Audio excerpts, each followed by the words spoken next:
Still locked. Wonder how he'll react to us trying to pick it.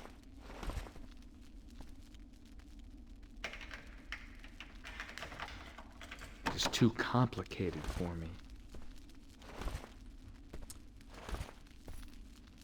The outfit looks pretty cool. Their faces, like the mouth moves, like they blink and stuff. They did such a great job on this game.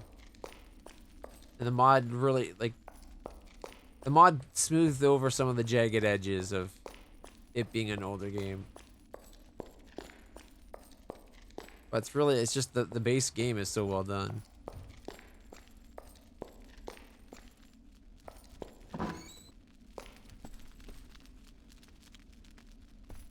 The magic lady. Both sexy and terrifying at the same time.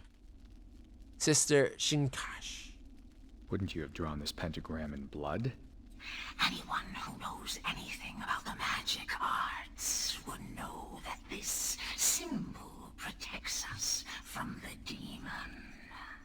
Since our astronomer, Fallon Orbiplanix, was murdered, I can feel that something evil is hanging over the whole of Arx. And what about these rituals? Species is she? Who killed Orbiplanix? Darkness pours from these rituals. The death of Fallon Orbiplanix has all the signs of black magic and its evil practices. Fallon was a good man, righteous and steadfast. I suppose he found out the truth about who is carrying out these rituals. Not if you stabbed in the back.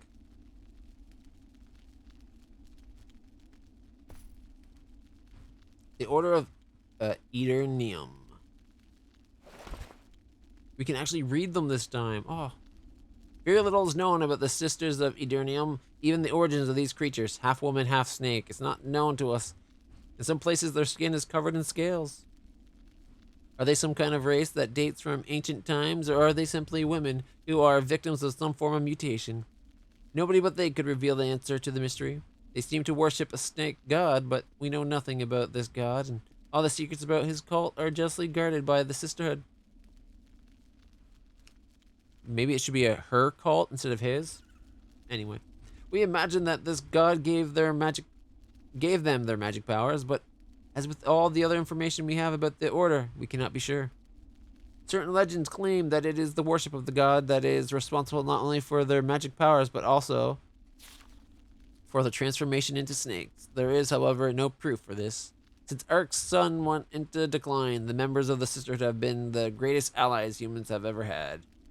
When our race first had to begin to make a life underground, the sisters offered their magic gifts to the king to bring to life a new variety of plant that could grow without the light of the sun, so their humans and their livestock might find nourishment. The population of Arx has a great deal of respect for the Sisters of the Order of Eternium, and will be eternally grateful to them for what they have done.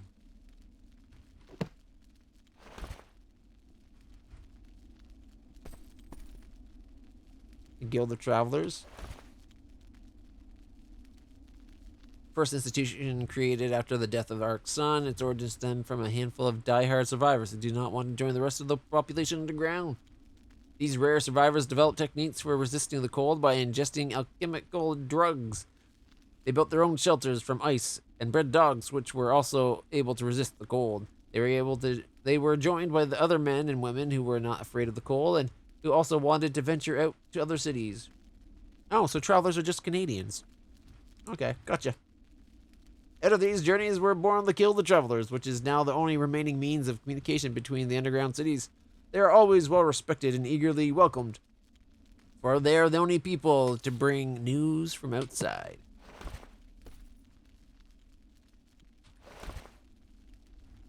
In the beginning, the gods were omnipotent. They reigned over Arx for eons before humans made their first appearance. We know very little about the gods, apart from the fact that they were full of wrath and at the proliferation of humans, and disappeared from the surface of the earth. Shouldn't it just be world? I don't think the Arx universe planet or whatever. Either it's in its own dimension or different universe or something, but it's definitely not on planet Earth. Some very ancient writings suggest that the disappearance was caused by the lack of faith the first mortals showed in them. Two gods stayed longer than the rest, though. I think we read this one the first time. I was able to piece that one out. Gave up because it was so hard to read in the original build. Know Your Gods and Demons by the theologian Braconis. Alador, created on Omnix, benevolent god, seems to have retired after having given humans free reign over his dimension, and in particular the capacity to control their own destiny. He is assumed to have been very powerful, but never put his full power on display before leaving the dimension of Omnis. Zarm, created on Omnis, evil god, the exact opposite of the previous god. Zarm was very angry with Alador for the independence he gave the humans. Seeing that he could not take this away from them, he undertook to try and get them under his control by reducing them to slavery. Akba, created on Colt, evil god, named the god of destruction because he destroyed Colt completely. He was initially adored by his followers because of the help he gave them during their wars and conflicts. Trikio, created an Arx, benevolent god, despises the futility of the rich. It is advisable to get rid of all your gold pieces before doing any kind of business with him. Good to know. Trikio, get rid of your money. Great inventions. The races of Arx. Relations between the different races in Arx have always been difficult. The goblins were the most populous of the races, due in part to their high fertility rates. However, as they were never able to organize themselves into a united kingdom, they gradually lost their predominant position. Fundamentally, goblins are not very intelligent. They have their own language and mostly speak a kind of pigeon version of human language. They are always looking for something to find fault with, constantly annoying the person they are talking to. They are liars, arrogant, cowardly, and extremely lazy. The only time the goblins were the allies of the humans was during the time of the Great Treaty. During this time, they helped build the underground kingdom, putting their natural aggression and bad manners aside for a while. However, after the work was completed and they had settled in, they slipped back into their old ways. It seems that trading gemstones is the only peaceful activity even the most tolerant of each race can bear. Trolls are a different kettle of fish, even if it seems that their origins are similar to those of the goblins. They are completely different. That's weird. They are completely different. They are very weak-willed and are creatures that seem to live in slow motion. They are not aggressive and are much more often benevolent, but their monster strength and legendary stamina make them both weighty allies and lethal adversaries. Their existence is made up of the simple things in life, such as finding something to eat or somewhere to sleep. Because they are mentally weak, they are quite easy to fool, but woe become anyone who does so if they find out, as their anger is legendary.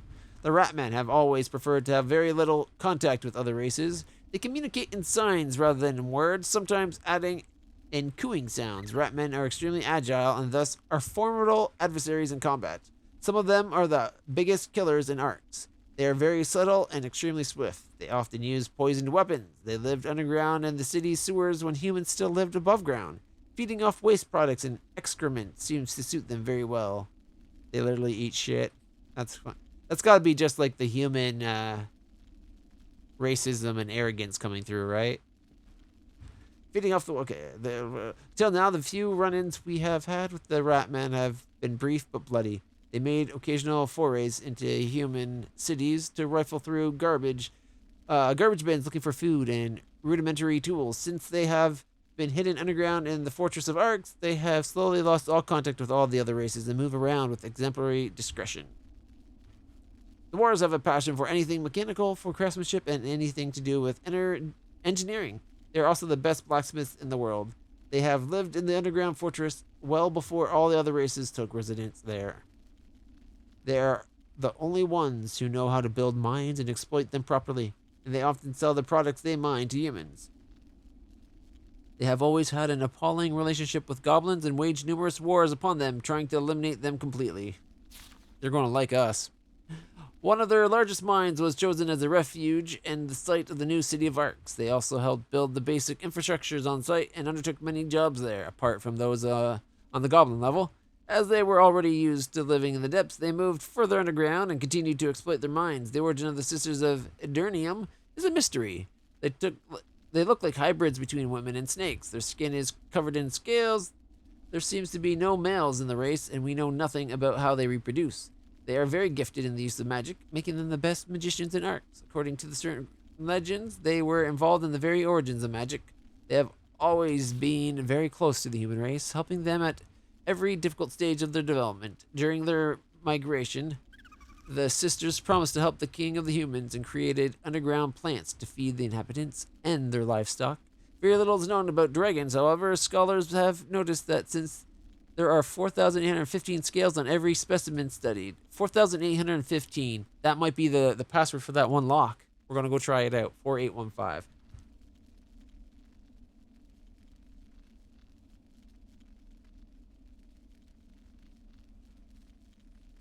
All right. Was that all of it? Yep. All right. Great inventions of Arx. Human imagination has always given our society fantastic inventions. Everyone can remember the gigantic balloons kept aloft by hot air, which gave us great capacity for exploration in the past. They also provided an excellent surveillance system against invasion, allowing us to keep watch over great distance. Another of the most fabulous inventions ever conceived was the submarine.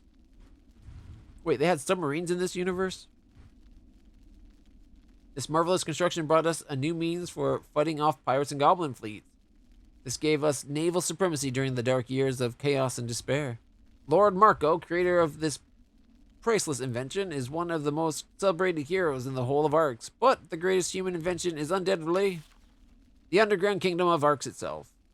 Is that a human invention, though? It seems like it's a dwarven invention.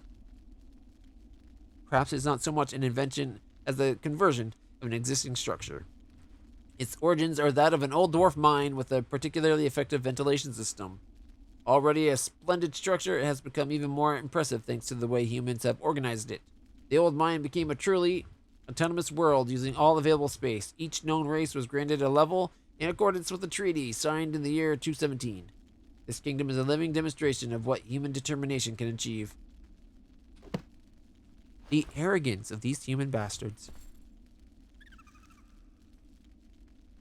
History of Arx and the Kings of Arx. In ancient time, 5 human tribes inhabited the largest continent of our world. These tribes were always at war and the more structured they became, the worse it got.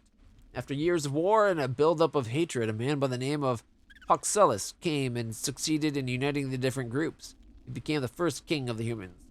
After the last battle of the Shattered Shield in the year 170, Arx enjoyed the longest ever period of peace and prosperity. During Fatalis' reign, the only period of war was in fact the philosophical wars of the conflict we call the War of the Magi. However, even though this war was brutal and many died, in fact, it only lasted a few months and had no effect on the political leadership of our kingdom. That seems unlikely. For the rest of his reign, Fatalis was faced by a number of threats. A large number of goblin invasions were warded off as Ratman began to live in the city sewers. Battles were bloody, and this unjust war lasted a long time, but the kingdom's armies led by Fatalis himself massacred their enemies, and once more peace reigned over Arx.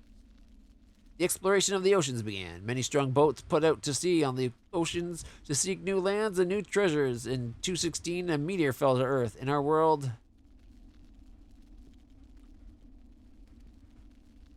a meteor fell to Earth in our world? That seems a weird way of saying that. Anyway, at first, nobody thought anything of this phenomenon, but certain visionaries sensed that it was a very bad omen for Arx's future. In fact, just years later, our sun began to die. Light became rarer and rarer, and the temperature plummeted to dangerous levels. Our then very youthful king, Bluntshire, son of Fatalis, ordered that the whole city move to a nearby disused dwarven mine. It was an enormous amount of work, but all the people knew they were working for their own salvation, and not a soul complained. A peace treaty was signed with all other races except the Ratmen, with whom it is impossible to talk. However, their attacks became fewer at this time. They knew what was up. All were busy saving Arx, saving their own lives. A treaty was signed giving a level of the mind to each race in exchange for the work done. The harmony lasted 5 years, during which time our sun perished. Everything was done to save Arx's inhabitants, but nevertheless, many lost their lives. In addition, nothing was heard from any other cities on the continent, and the logical conclusion we reached was that they had done the same. It was not until much later that news arrived, borne by members of the Guild of Travelers. Other fortresses did still exist, spread across the continent, imprisoned in thick shells of ice. The Guild of Travelers is now the only thing that allows communication and the occasional traffic of luxury products to flow between them. Apart from these sporadic contacts, Arx is totally self-sufficient. Kings of Arx. Arx Fatalis, our first king, to bring together the 5 human races in the year 170. The tribes had been constantly in conflict with each other since the beginning, but not one of them was powerful enough to establish supremacy over the others. Fatalis was good and courageous and challenged and defeated the leader of each of the tribes in what came to be known as the Battle of the Shattered Shields. For before challenging the tribal leaders, Fatalis had ventured into an abandoned temple in the Wailing Mine Mountains. From this temple, he brought back an enchanted shield which allowed him to defeat all the leaders. Seems like he cheated. As soon as he became leader of all 5 tribes, declared himself king of Arx. After this, he reigned over the new kingdom of Arx with wisdom, fairness, and generosity. He had a long and prosperous reign, despite skirmishes with goblins and ratmen, which, thanks to his military genius, he always managed to curb. Had nothing to do with the magic shield that made him invulnerable. He was much less fortunate when his descendants, his first 2 sons, Eloy and Nicus, both fine warriors, died during his lifetime. Luckily, at the time of his death in 212, his youngest son, Lunshire, was left to succeed him, but he was still too young. Lord Poncet acted as a regent until the boy's coming of age, but he plotted to stop Lunshire from taking the throne. He was never very popular, and his little scheme failed, as Lunshire took the throne in 215 at the age of 16. And that's the current king, I think. King Lungshire faced a difficult task with the start of the sun. From the start, as the sun began to its decline over our world, he was the instigator of the migration. He did everything within his power to save as many people as the dwarf minds could take. He had the diplomatic intelligence to sign a treaty with all other races in Arx, without which the move would have taken much longer. It may even had been halted by the Ice Age, which was fast approaching. King Lungshire honored the memory of his father by transporting his coffin to a new crypt, built on the foundation of the miner's tomb, so that people would never lose respect or forget the great king. All right, is that the whole history of this place now? I think it is. Wisdom gazes down upon you from these shelves.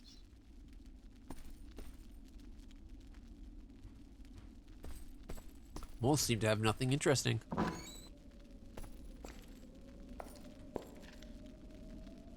They have a pet rat. Locked. Snowdrop flower.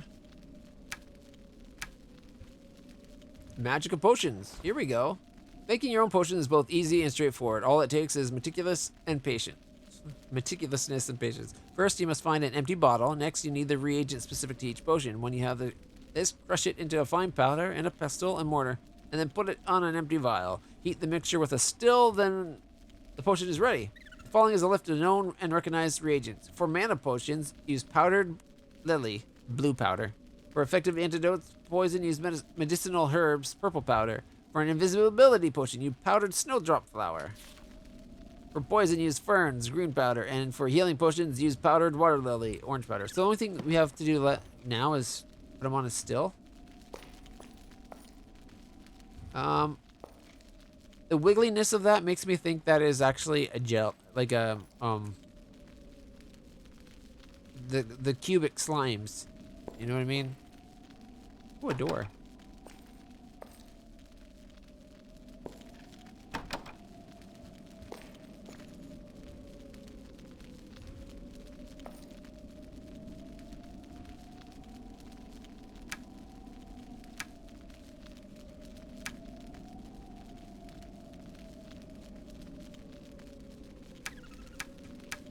He won't miss these. I'm trying to help him clean up. All right, still.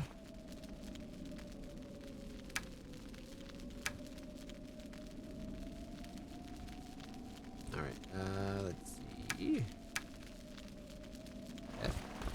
There we go. Move the food down there. Now we have 3 at the moment. Oh. Can't use that yet. I need better strength, was it? Yeah, 14. We only have like 12. All right. Let's test this out. Put this on here. I do not yet have the skill to do that. 50? You need 50? Ouch. That's a lot. Oh. Alright,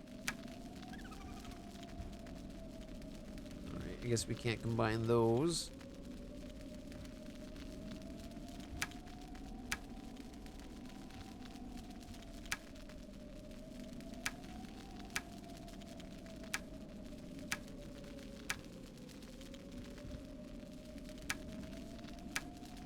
Guess we need a spot for like invisibility potions as well, maybe.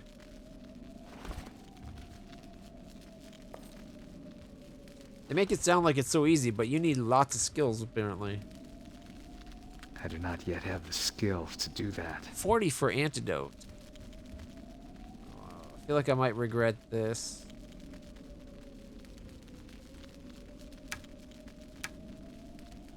I got blue. Buying blue there. All right, mana potions are 60. To do that. Poison. Apparently, we can do poison. So, poison's the easy. I guess maybe I should switch this around. Move everything over.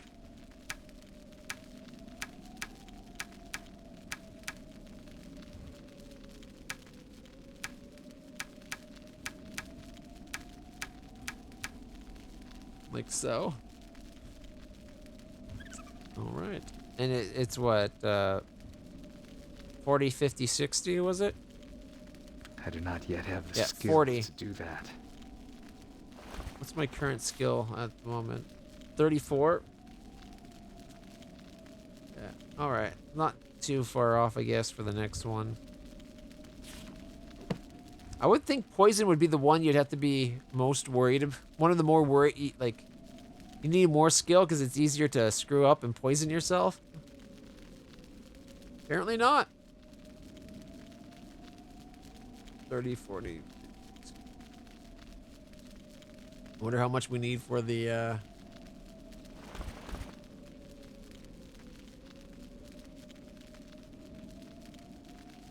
invisibility. I do not yet have the skill to do that. 70. It takes a 70 for that one. Wow.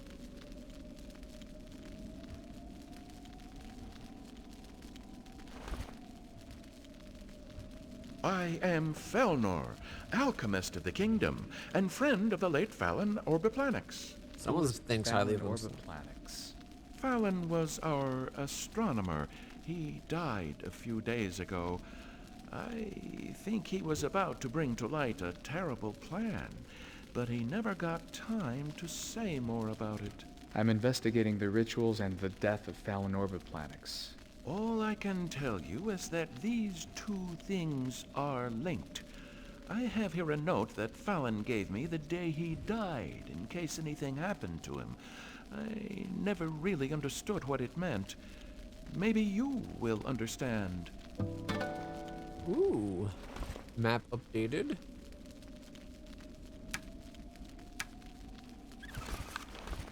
Six becomes 4 when you take the first from it.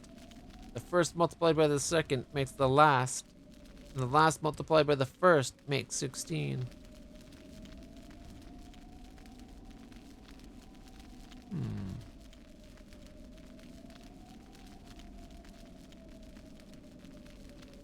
Could that be related to the 4-digit lock in the Goblin area? Or is that something in the town, I wonder? Okay. 6 becomes 4 when you take the first from it. So the first is 2. The first multiplied by the second makes the last. And the last multiplied by the first makes 16. Okay, 6 becomes 4. This sounds like a 3-digit combination. So, 2 second makes the last. The first multiplied by the second makes the last. The last multiplied by the first makes 16. So 8. 2 something 8. Okay, the second makes the last, and the first multiplied by the second makes the last. Okay, so wait. And the last multiplied by the first makes 16. 288 or 288, is that what it is saying? First multiplied by the second makes the last. 2, 8 makes 16. And 2 times something makes 16 would be an 8. So 288. Okay. That looks like a gelatinous cube, kinda. And we can't walk into this space. It could just be a force field.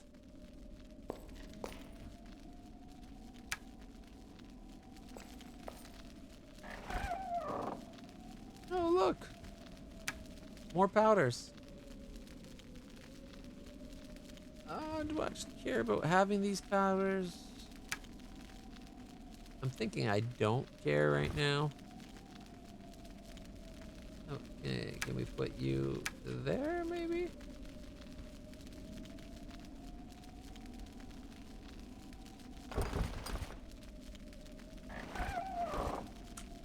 Can't have that open then? Okay.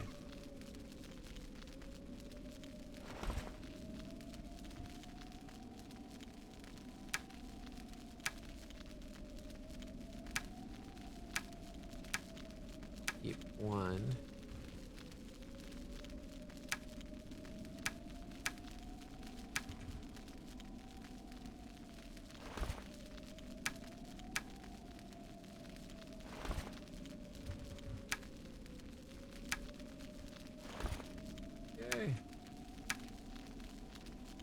Just because I have more storage doesn't mean I want to waste it. And since these are a long way from me being able to use them,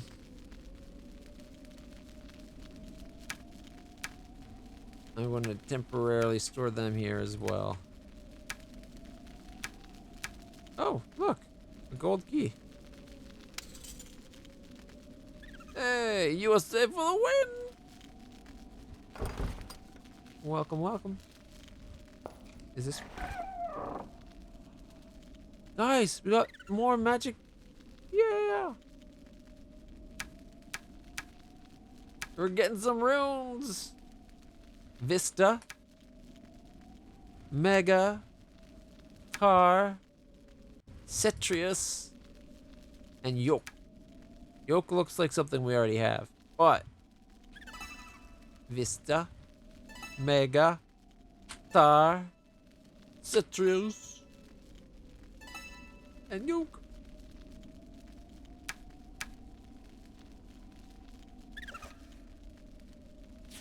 Ooh, look at all our spells. Just woke up, needs a coffee. That looked like more with. This is a game called Arx Fatalis. It's basically 2002, circa 2002 take on doing an Ultima Underworld style game. The studio that made it's Arcane, and it's published by Bethesda. But it's basically like... Actually, wait, in 2002, what year did... No, can it... Does it let me... Game cap? It does. I don't need to do TV cap. There we go. When did the original Skyrim come out? Skyrim release date. November 11th, 2011. So it was 10 years before Skyrim. What about Morrowind? Morrowind release date. 2002. Yeah, so they made Morrowind and they're like, you think that's how you do? Arcane looked at Bethesda after Morrowind, which is a great game. They're like, you think that's how you do an Elder Scrolls? Hold our beers. We'll show you how to do an Elder Scrolls game. And then they made this.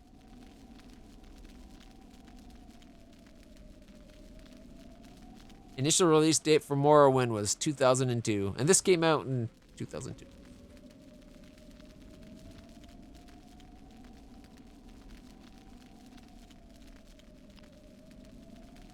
And Oblivion came out in 2006.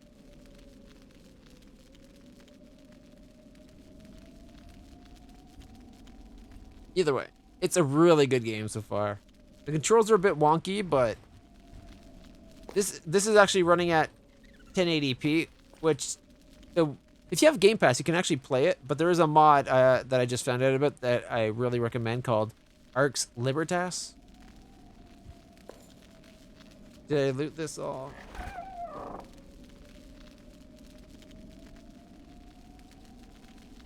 Alright. I wonder if this is a gelatinous cube or not. Oh, wait, we got that key. No, it didn't. Huh. Quick save. I can't do that. Morrowind was too amazing. I used to live there. Like, literally.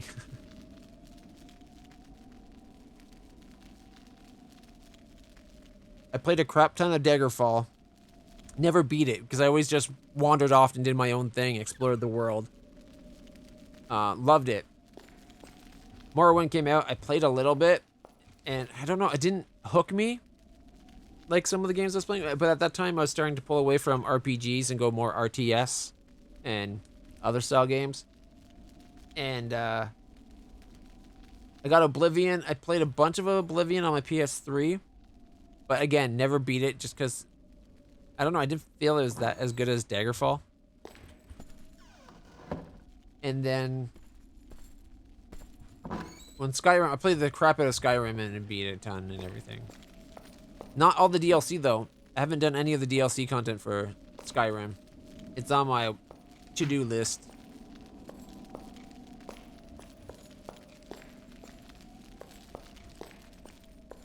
But the fact that they made this around the time Morrowind came out, I've got to say that if you can combine how this game runs with like the Morrowind's AI and have a large overworld in that would be so amazing. I don't think it used the same engine. Arcane's known for doing a lot of making their own stuff. They're the people behind Dishonored and that. They make good games. I don't think this is using the Skyrim engine at all. Or what is it? Is it Creation Engine? Whatever it's called. I don't think this is using that engine. I bet this is how the rats got in.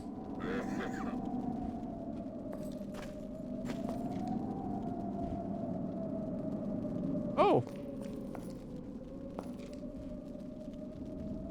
There's a bird. Someone killed the chicken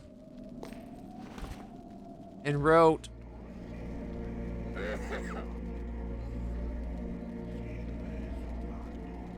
right.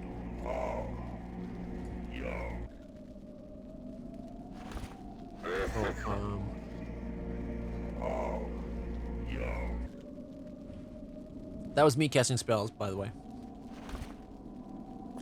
If you have Game Pass, though, you can definitely check this out. I highly recommend it so far.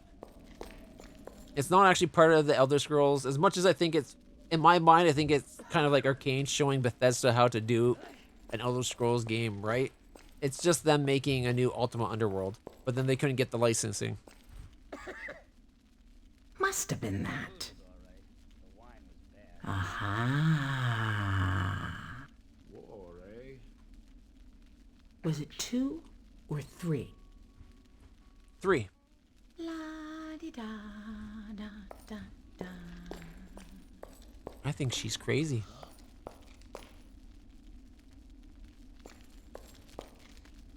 We gotta find a place where we can use the password that we just... That password code that we just were given. Is it me or is that a broken wall? I am sick to death of this. Can't pick the axe. Or use a pickaxe. Are these pullable? What about you?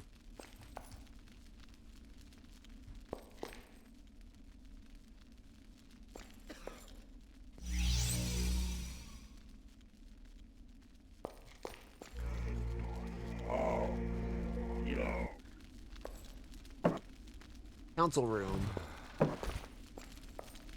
Council room's locked.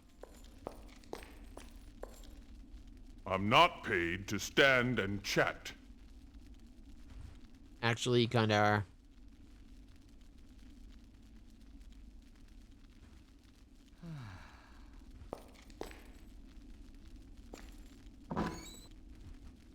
Inwa?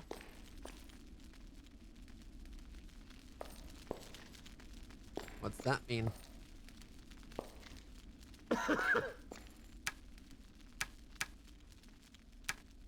Take the wine, we'll take some bread. Might have to cook those.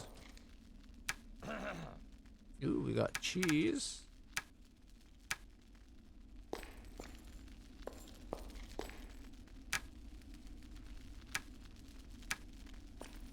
Alright, give me a second. We'll bring up inventory.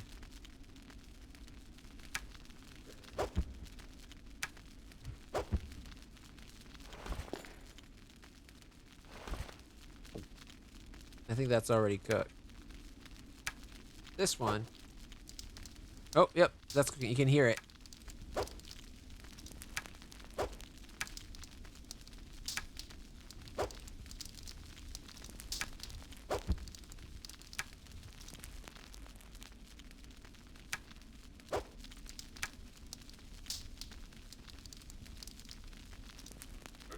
You can hear the fire snap and crackle. That means it's cooking whatever you put near it.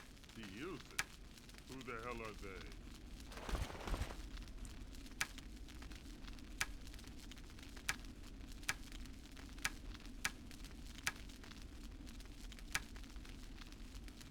All right.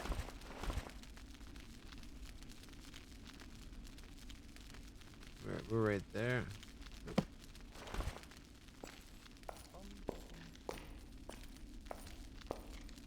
Oh, fish. This is raw. Oh, wrong. I accidentally said to eat the raw fish.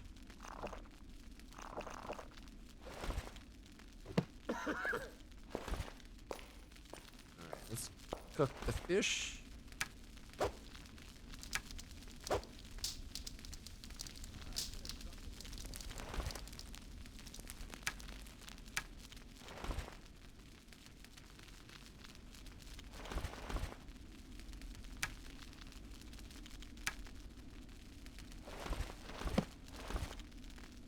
Yeah, we're not Gollum. We're not, yeah, we're not Gollum.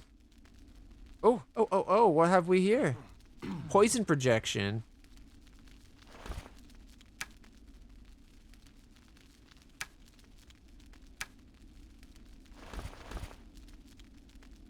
Another spell scroll. Did I just eat something by accident? I've accidentally hit the F button, which is eat. Oh well. Hopefully, it wasn't something I didn't want to. Whoa. This job is boring. Cooking for Goblins by Dairy Palua.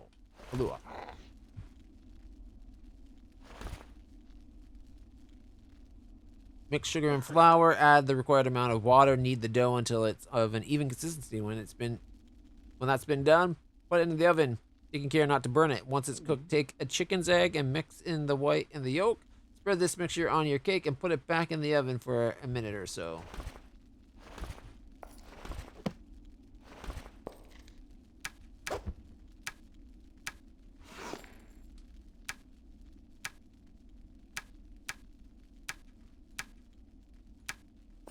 The king didn't want to have any wine in the castle, right?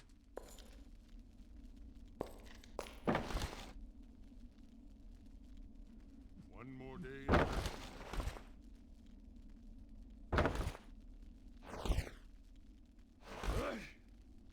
You know what? That's more than even I need to carry.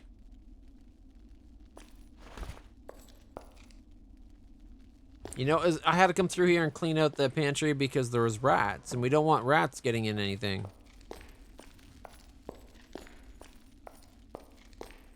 Alright, what's down here? I'm glad we got that bag. We have so much more inventory space now. It's awesome.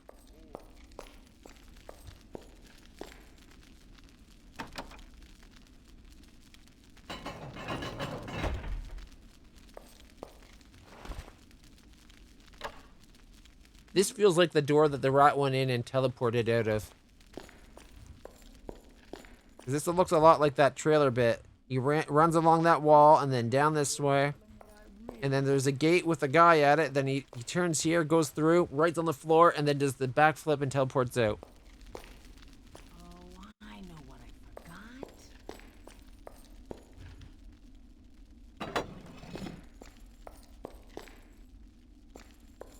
Oh, they get their own private crapper. Not bad for a cell.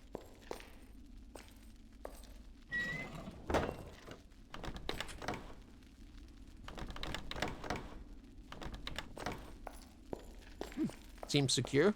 That's probably where the rat came into the whole place.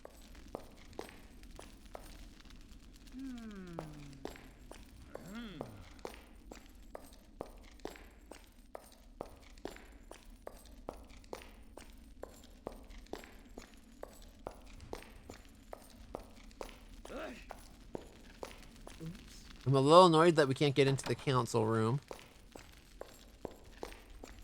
That's okay. That definitely is a door. Oh, maybe not. Maybe they just want us thinking that. I'm not paid to stand and chat. One more day in paradise. Then what are you paid for? Hello. I'm not paid to stand and chat. Keep your hands clean.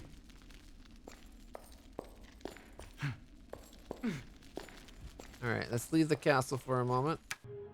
Now that we got inventory space, there's a bunch of goblins we can go loot.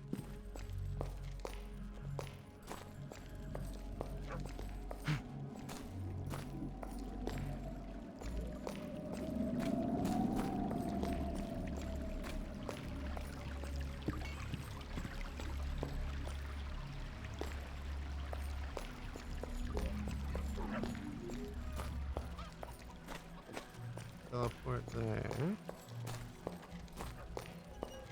That's the way out.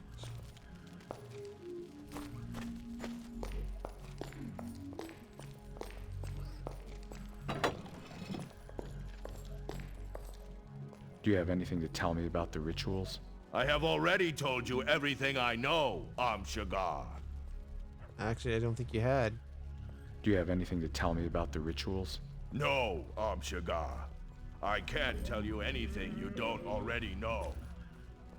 You'd better watch your step, mate. Locked.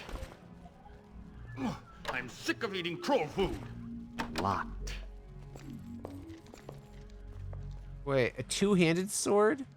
Damage plus 10, AC plus 3. Requires 12 strength, 60 combat. Ooh, AC 5, protection from magic plus 30%. Lowers stealth, 14 strength though. Darn it. Where is it? What is a... I have 12 strength and only 52.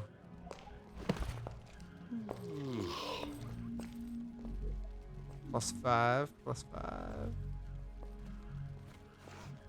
AC +3. Requires 10 strength. Metal shield. What's the shield I'm wearing? Wooden. +2. It's better condition. But the other one's got extra AC. Look.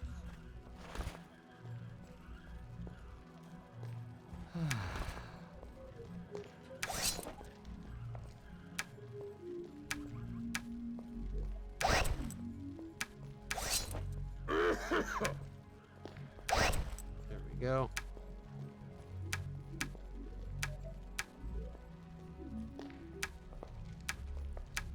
I guess if you're just grabbing everything, you can fill up inventory really quick. Plates.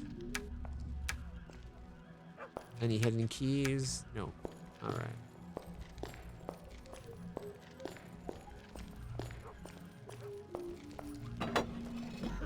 Welcome to my shop, Blacksmith. friend. I am Miguel. Arms and armor are my trade and my life. If you need anything repaired, just leave it with me and I'll get right to it.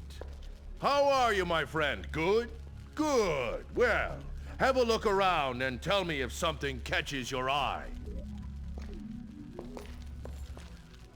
Blacksmith pliers. A blacksmith's club.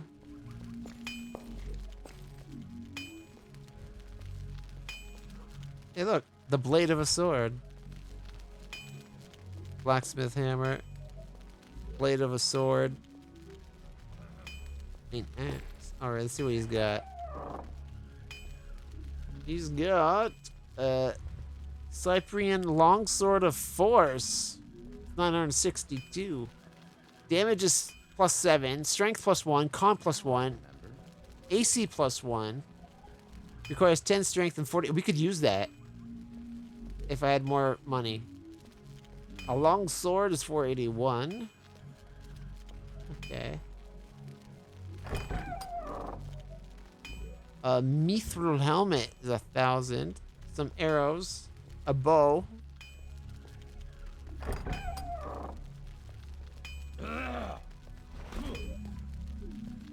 Alright, now that we can finally sell a leather helmet of great stealth. AC +2, stealth +5. That might be worth getting just for the stealth. Plated chest mail. Strength 14 required though. Yeah.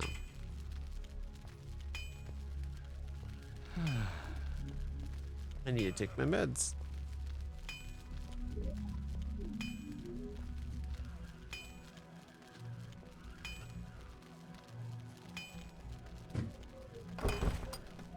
What do he's got over here? Chainmail chest armor, +6 AC, -2 to stealth and casting. Protection for magic, -2. Requires 8 strength, so we could wear that. Chain helmet and leather leggings. Chain leggings. A metal shield, which we just got ourselves. Light leather leggings of extra protection. That's the matching legs to our armor. A light leather chest of extra protection. 12. Alright. I think we need to go get all that loot we left lying around and come back and sell it. But for now, let's start with...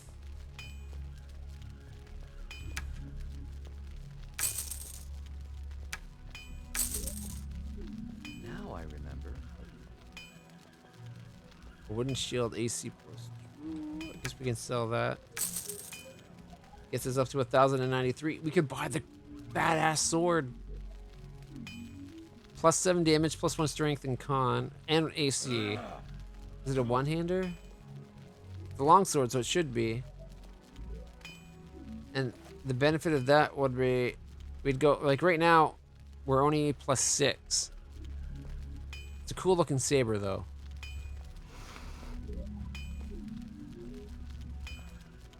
We got a chainmail helmet on. Got a chain leggings.